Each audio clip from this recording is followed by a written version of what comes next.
My name is Alisa. I am 23 years old and life has already shown me the darkest side of reality. 5 years ago, I was a young wife full of dreams, living in a small house with my husband and our little son, Hamza. I thought my life would always stay safe inside those walls, but destiny had a different plan. My husband was only 28 when he passed away suddenly. One morning he went to work, and in the evening I got the news he was gone forever. In one moment, my whole world shattered. I became a widow at just 23. I had a 3-year-old son clinging to me asking, "Mama, where is Papa?" I had no answer. At first, people came to our house with tears and words of sympathy. Neighbors, relatives, even distant friends filled our rooms. They said, "We are here for you, Alisa, don't worry." But as days turned into weeks, those people disappeared. Their words were only words. No one stayed to help a young widow struggling to survive. My husband's job gave me a small amount of money as support, but it was gone within months. Bills piled up, rent became due, and I had no income. I had never worked outside before, but now I had no choice. I started working as a maid in people's houses, washing dishes, scrubbing floors, and cooking food for others, while my own child sometimes went hungry. But the hardest part of my new life was not the poverty. It was the way people looked at me. When you are a young widow, people don't see your pain. They see your body. They see your weakness. They see an opportunity. At first, it was small things.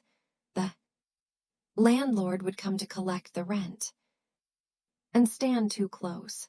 His eyes scanned me in ways that made me shiver.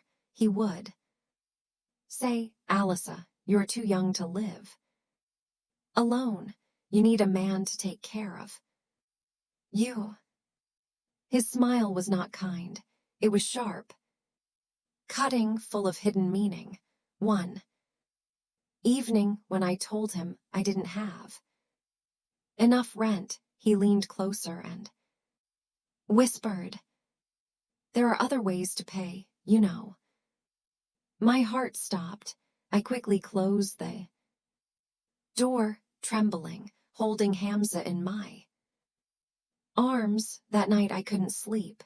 The walls of my own house felt unsafe. At work it was no different. Some men in the houses where I cleaned would stare at me while I bent to pick things up. One day, a man accidentally brushed his hand against mine and said with a smile, "You work so hard, Alisa.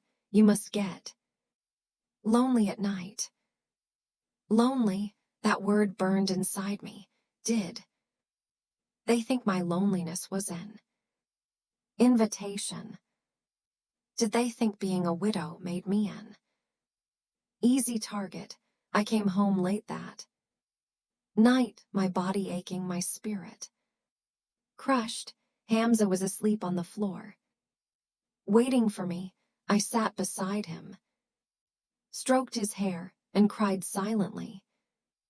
I wanted to scream, to ask the world, is this what a widow deserves? To be seen as weak, as cheap, as someone's secret pleasure? But I had no voice. If I spoke out, people would blame me. They would say, "Alisa must have encouraged them. Why else would men behave like that?" the worst part was when even so-called family friends changed. One relative visited me often after my husband's death. At first he brought groceries and spoke kindly. I thought he was genuinely helping us. But slowly his words changed. One night he said, "Alyssa, you are still young. You need love. I can make you happy again." I froze. His hand reached toward mine. My chest tightened, my body screamed to run.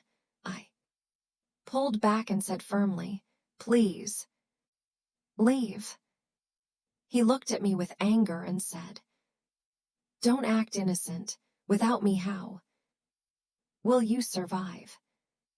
That night, I locked the door and hugged Hamza tightly, his small arms wrapped around my neck, his innocent voice asking, "Mama, why are you crying?" How could I explain to a child that his mother's world was full of shadows? Days turned into months. My routine was simple: wake up early, prepare Hamza for school, then work in 3 different houses till evening. My body grew weaker, but I kept pushing, not for myself but for him.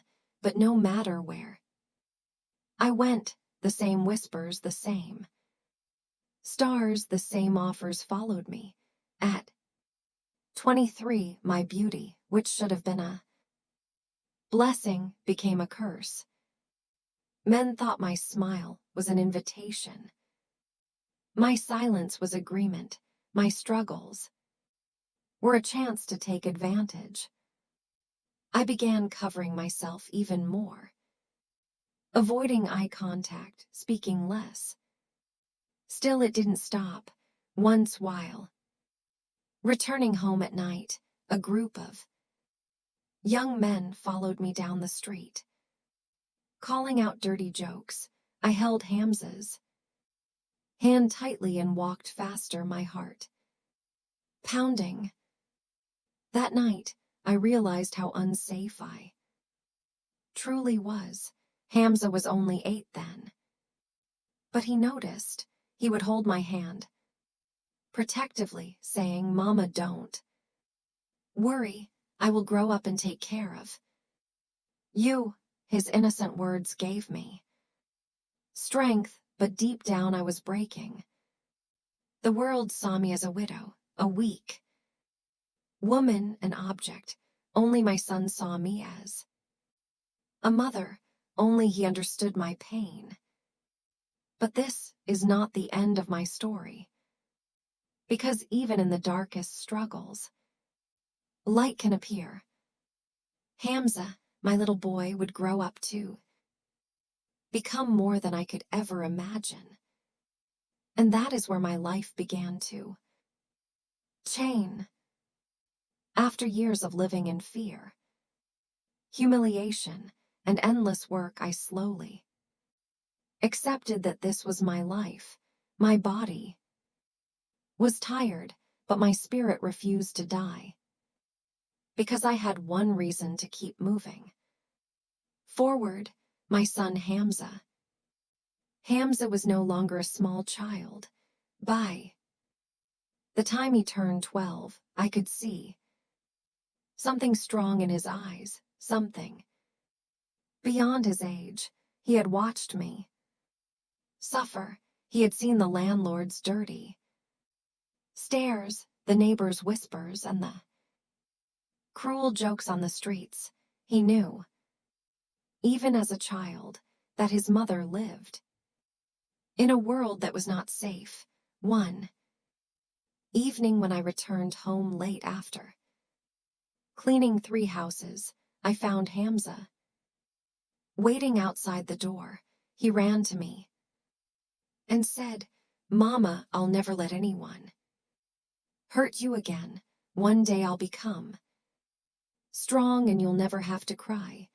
I smiled through my tears, but inside I wondered, how can a boy carry such a heavy promise? But Hamza was not like others. He studied harder than anyone in his class. When other children played, he read. When they laughed, he worked. Sometimes he stayed hungry so that I could eat. Once, when I told him to spend the little pocket money I gave him on snacks, he saved it instead. Later, I found that he had used it to buy me new shoes because mine were broken. He was only a boy, but already he was becoming the man his father could not live long enough to be. Still, life kept testing us. One afternoon, I was cleaning the floor in a house when the owner, a middle-aged man, came and stood behind me. I felt his shadow before I even saw him. He said softly, "Alyssa, why do you work so hard?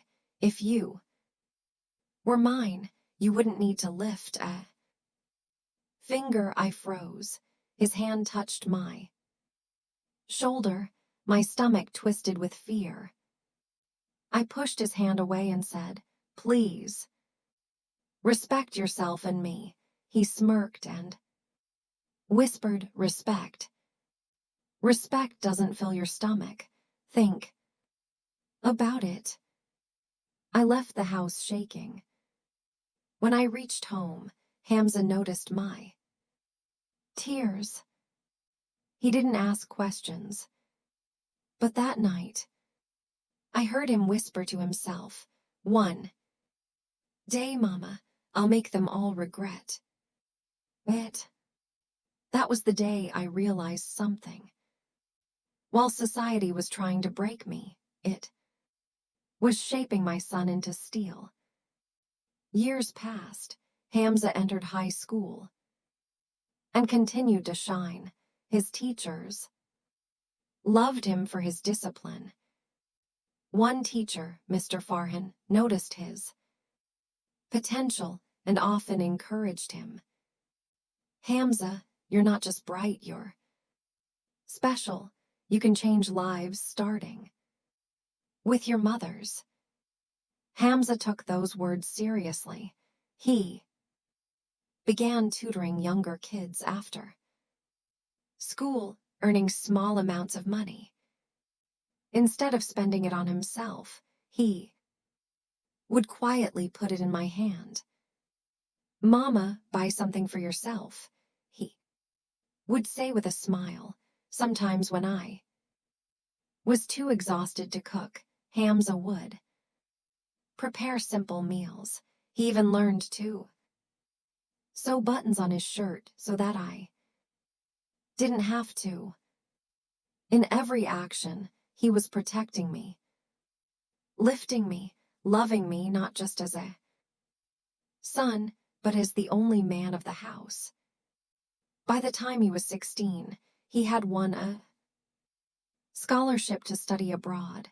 The day we received the acceptance letter, I held it in trembling hands. My tears fell onto the paper. Hamza hugged me tightly and whispered, "Mama, your struggle ends here, I promise." The night before his flight, I couldn't sleep.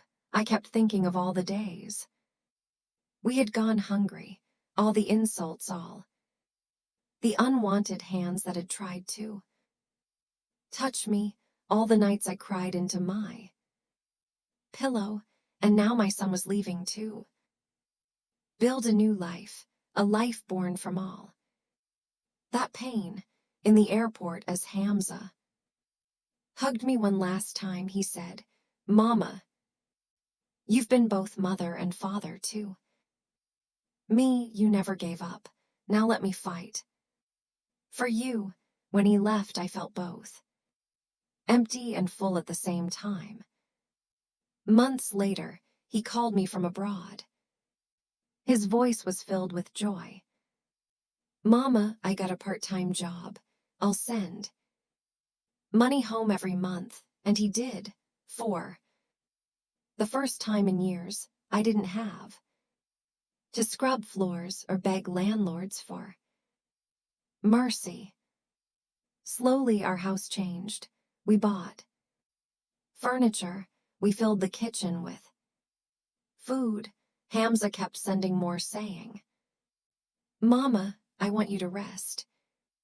Years went by, and Hamza graduated with honors. When he finally came home, he was not the little boy I once carried.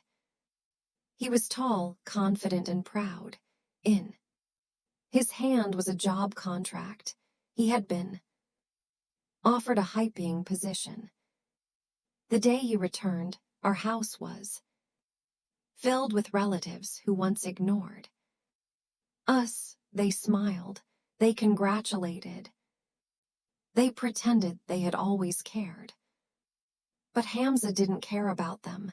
He only cared about me. He hugged me tightly and whispered, Mama, we made it. This house is yours. Your tears are finished. At that moment I realized something. Society had tried to break me. With poverty, with abuse, with dirty looks and dirty offers, but it failed. Why? Because love, pure, innocent love, between a mother and her son was stronger than all of it. Hamza didn't just give me money. He gave me dignity back. Widows are not weak. They are survivors, but society often sees them as objects instead of human beings. People must understand that behind every widow is not just a woman, but a mother, a sister, a daughter, someone who deserves respect, not exploitation. And sometimes the greatest strength comes not from outsiders, but from the children they raise with love and sacrifice. Hamza's story is proof. One act of compassion, one child's determination can rebuild a broken family. Thanks for watching, and don't forget to subscribe to my channel, Pro English Stories, for more interesting stories.